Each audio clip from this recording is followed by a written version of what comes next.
What is stealthing? Hi, my name is Martha. I'm a clinical sexologist with a doctorate in human sexuality, and I'm from Eros Coaching. Stealthing, contrary to what we think, is in this case, it's a sexual behavior. It's not the noun that we are commonly familiar with, which is a cautious and scrupulous act or movement. And this is used in gaming. And this has to do with technology that makes detection by radar and sonar difficult, used mainly for aircraft. And I looked it up also for gaming. And stealthing in this case refers to non-consensual condom removal. And while the person might have agreed to consensual sex, the condom removal is non-consensual. And this is essentially sexual assault. And what is the difference between sexual assault and rape? Sexual assault can be used to describe crimes like voyeurism, exhibitionism, incest, and sexual harassment. However, rape refers to forced sexual intercourse. And I look at articles online over the last few days. Everyone is referring to sexual assault. Let me tell you, this is rape. And nobody would want to be labeled a rapist. And apparently there are even stealth communities online that encourages people with penises to engage in this form of sexual activity. And the journal article that made this term popular is called Rape Adjacent, Imagining Legal Responses to Non-Consensual Condom Removal. And this published in Columbia Journal of Gender and Law on 20th of April and was revised on the 23rd of April. And I came across it 3 days ago. And as I record this is the 30th of April. And in that article, it talks about a risk of over-criminalization. I don't understand how you can let people who engage in such sexual behavior get away with anything short of rape.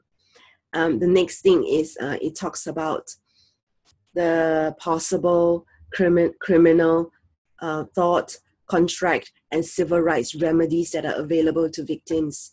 So if you are a victim of stealth, what you can do to prevent pregnancy is take the emergency contraception or Plan B, which is available with your medical doctor. If you're in Singapore, I'm in Singapore, you can go to your general practitioner. If your general practitioner is unable to offer you an emergency contraception or Plan B, then you can ask for a referral to another one who does. If you are somebody who has encountered stealth, then what you want to do is you want to take precautions so as to prevent pregnancy. And in order for it to work, you need to do this as soon as possible after unprotected intercourse. And while this might prevent pregnancy, this does not prevent sexually transmitted infections. And if you want more information about sexually transmitted infections, I came across this website, which I think does a pretty good job of describing all the typical STI testing windows. And this website is called the STD Project.com. And I've looked at the credentials of the person who has created this website. And she is also the spokesperson of Positive Singles and Hepatitis C.net, and also the STD expert for answers.com. So this is a possible resource. And you want to know that within the first week of having exposure, you can already have possible detection from chlamydia, gonorrhea, and even syphilis, HIV, possible detection, hepatitis B, possibly hepatitis C, will take some time. So I would say if you want to talk about a safe gauge, it would be 16 weeks. And that would then have the highest accuracy in terms of the testing. This is rape, and this is sexual violence. This is possible to do stealth, of course. Male who have sex with male who use condom removal. However, this is primarily, according to the study, studies gender violence, and this is by people with penises towards people with vaginas. And I can't begin to say this is something that you just should not even think about doing.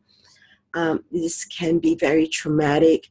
This can leave someone feeling violated, of course, and start to lose trust in not just men, in humanity, in life. And this is not something you want to do to hurt anybody. And I mean, it's very distressing, and a lot of people are very upset about even reading that is a possible trend, and so we can get very emotional about it. Some people even say by highlighting this issue, you're actually bringing publicity to it and encouraging such behavior to happen. And this is the reason why I'm making this video, to make it clear that I don't condone it, and I want to make it clear, by my definition, this is rape.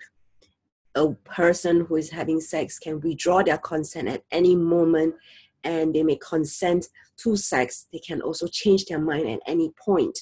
And by having non-consensual condom being removed, it is rape, because that person did not agree to this form of penetration. So this is Martha of Eros Coaching, and I'm making videos relating to love, sex, and relationships. And if you have any questions, you can always email me at ask@eroscoaching.com.